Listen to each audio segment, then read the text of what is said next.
Assalamualaikum warahmatullahi wabarakatuh. Semoga semuanya dalam keadaan sehat dan semangat. Pada kesempatan kali ini, kita akan mempelajari tentang pendekatan STEM atau STEM approach dalam matematika.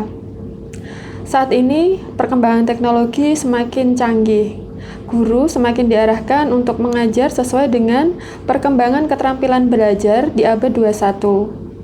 4 kemampuan yang perlu dikembangkan dalam pembelajaran di abad 21 ini meliputi kreativitas, kolaborasi, komunikasi, dan juga berpikir kritis.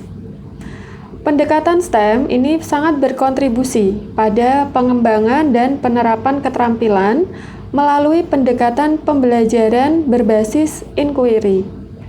Pendekatan STEM dirancang untuk meningkatkan kualitas pembelajaran suatu bangsa agar dapat unggul dalam bidang ilmu, pengetahuan, teknologi, dan juga ekonomi, dan memiliki kekuatan untuk bersaing secara global melalui pendidikan yang tersistem.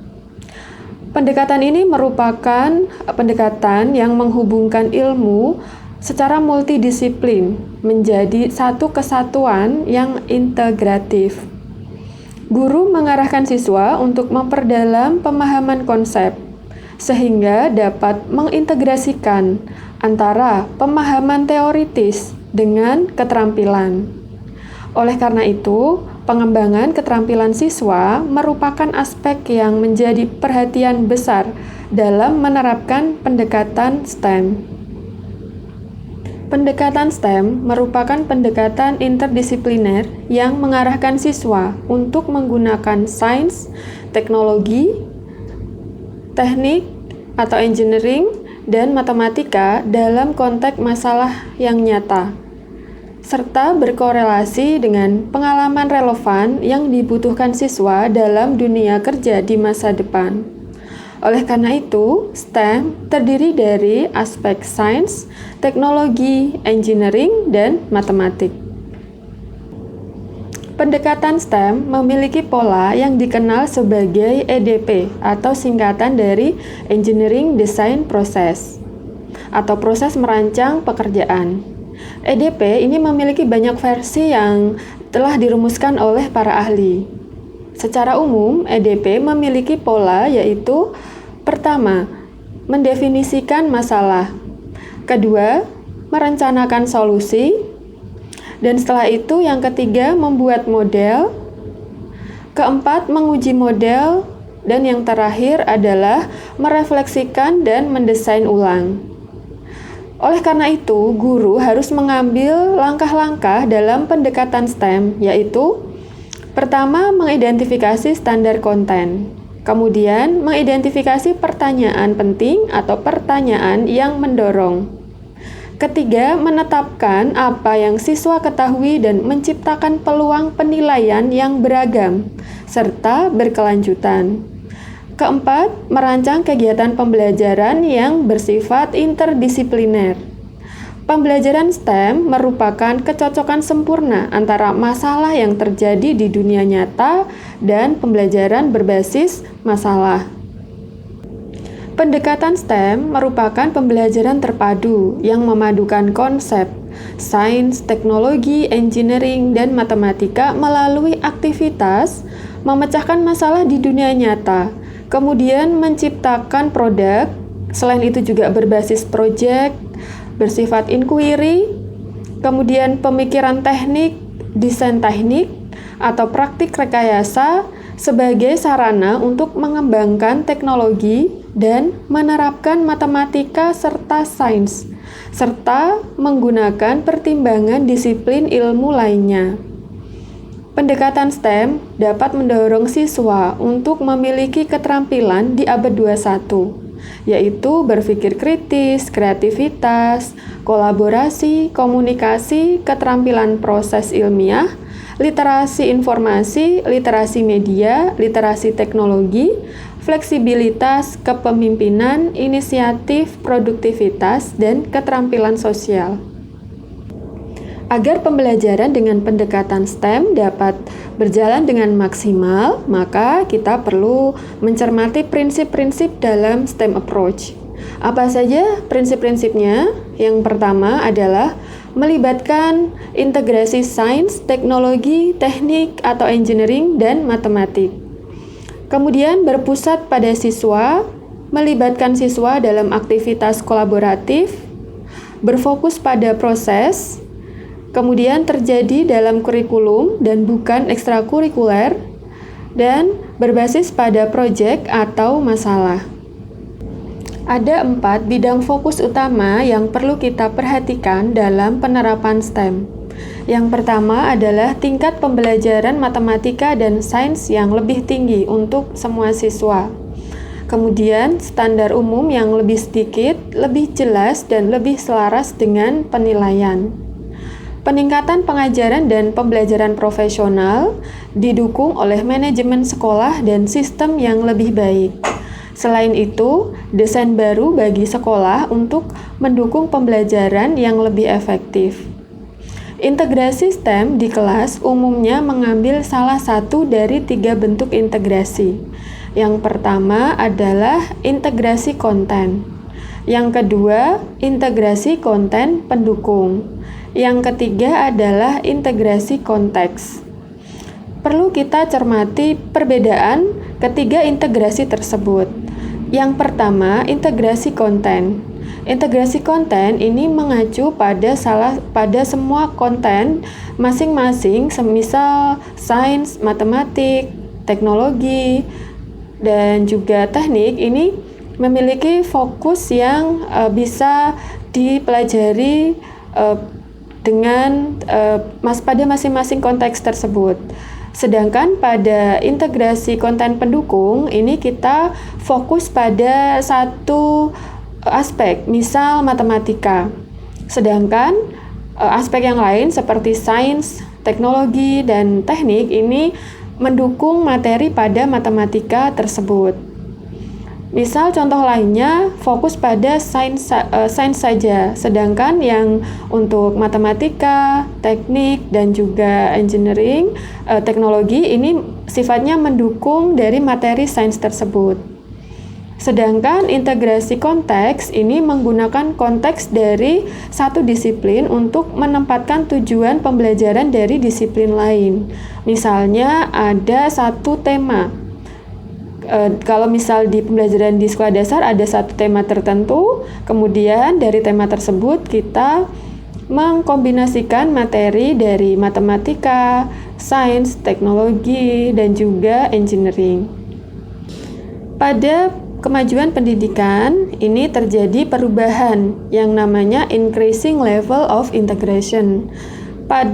Sebelum ada STEM, ini ada materi ini masih terpisah, yaitu matematika sendiri, kemudian sains sendiri, teknik sendiri, dan teknologi sendiri. Ini dinamakan disiplinary, jadi berdasarkan disiplin ilmu.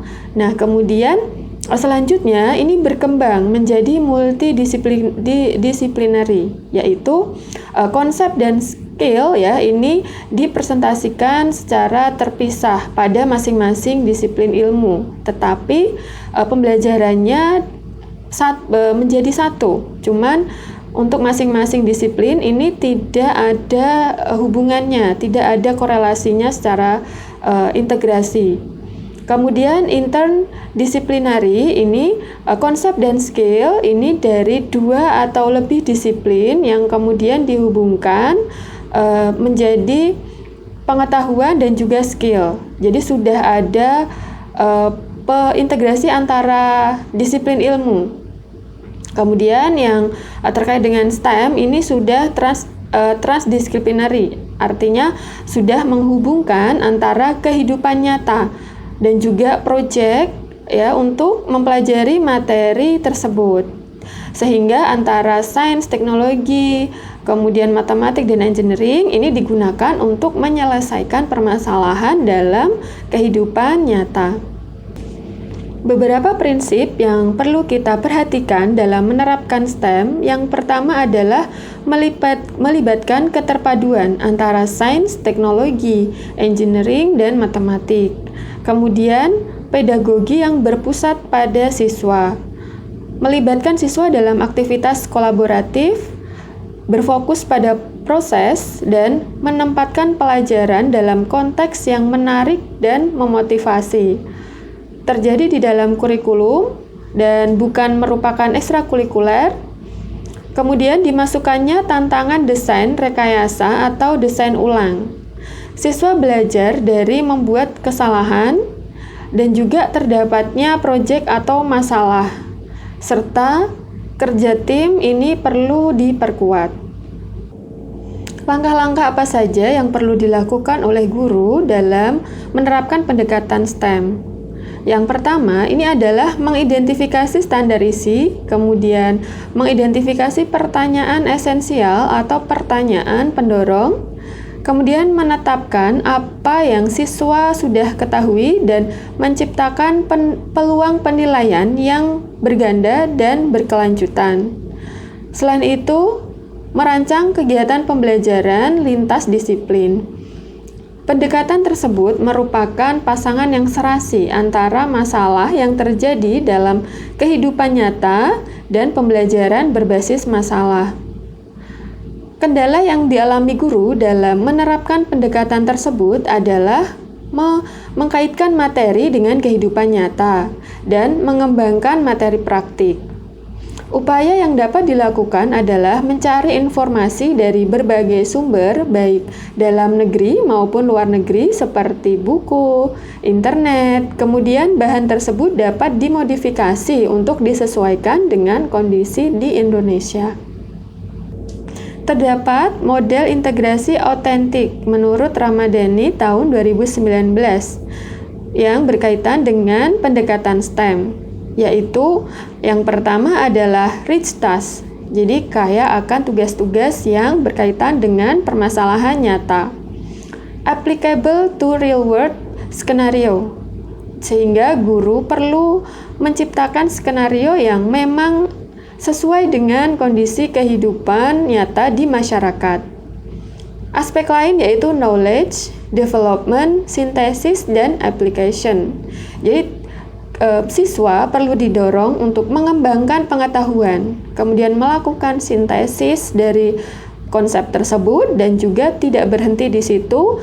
Siswa didorong untuk bisa mengaplikasikan teori yang sudah dipelajari. Selain itu juga ada fokus pada inquiry, sehingga bisa meningkatkan high order thinking skill dari siswa. Pada tahap pertama, dalam menerapkan pendekatan STEM, guru perlu melakukan persiapan. Guru perlu menentukan sumber belajar berdasarkan kegiatan hands-on yang berisi fenomena ilmiah yang dialami siswa dalam kehidupan sehari-hari, sehingga dapat tercipta bahan diskusi yang argumentatif dan juga menarik. Setelah itu, guru perlu menyusun rencana pembelajaran yang menerapkan sesuai dengan prinsip-prinsip STEM, mulai dari tahap opening activity, kemudian learning outcome, structure, activity, and learning source, mengacu pada silabus. Setelah itu, tahap ketiga adalah implementasi. Guru melaksanakan pembelajaran STEM mengikuti langkah-langkah EGD atau Engineering Design Process. Setelah siswa menyelesaikan tugas proyek yang sudah disepakati di awal, maka perlu dilakukan kegiatan refleksi, di mana guru melakukan refleksi bersama siswa tentang pembelajaran STEM yang sudah dilakukan. Fokus diberikan kepada siswa yang belum berpartisipasi aktif dan dikomunikasikan secara ilmiah dalam pembelajaran. Guru memberikan masukan dan saran untuk pembelajaran selanjutnya. Pada tahap evaluasi, guru mengevaluasi penerapan STEM dan menyoroti keterampilan komunikasi ilmiah siswa. Berdasarkan teori dari ahli, dapat disimpulkan bahwa kegiatan pembelajaran yang menerapkan pendekatan STEM dilakukan melalui 9 tahap pengajaran. Yang pertama, identifikasi masalah sosial, yaitu masalah yang memang benar-benar terjadi di masyarakat. Kemudian, mengidentifikasi solusi yang potensial. Siswa didorong untuk membuat solusi dari permasalahan melalui diskusi secara berkelompok. Kemudian langkah ketiga, kebutuhan akan pengetahuan. Di sini siswa didorong untuk mencari referensi dari berbagai literasi, baik digital maupun cetak. Setelah itu keempat adalah pengambilan keputusan. Setelah membaca berbagai referensi, siswa bersama dengan kelompok menentukan keputusan yang harus diambil untuk menyelesaikan permasalahan. Dan yang tahap kelima ini adalah pengembangan prototipe atau produk. Ini adalah ciri khas dari STEM, yaitu ada prototipe atau produk yang merupakan solusi dari permasalahan yang dihadapi. Kemudian yang keenam, ini ada tahap uji dan evaluasi dari solusi tersebut. Jadi setelah prototipe itu dibuat, maka perlu diuji dan dievaluasi. Kemudian yang ketujuh, sosialisasi dan penyelesaian tahap keputusan. Ini merupakan tahap final dari tugas proyek. Dan tahap ke-8 ini adalah memberikan komentar serta diskusi di mana siswa mempresentasikan proyek atau prototipe yang sudah dibuat. Dan yang ke-9 adalah tahap kesimpulan di mana guru membantu siswa untuk menyusun kesimpulan dari proyek yang dikerjakan. Demikian penjelasan singkat tentang pendekatan STEM atau STEM approach. Penjelasan lebih rinci dapat kalian baca di Open Learning. Diskusikan masalah yang diberikan pada STEM Open Learning dan tetap semangat. Terima kasih. Wassalamualaikum warahmatullahi wabarakatuh.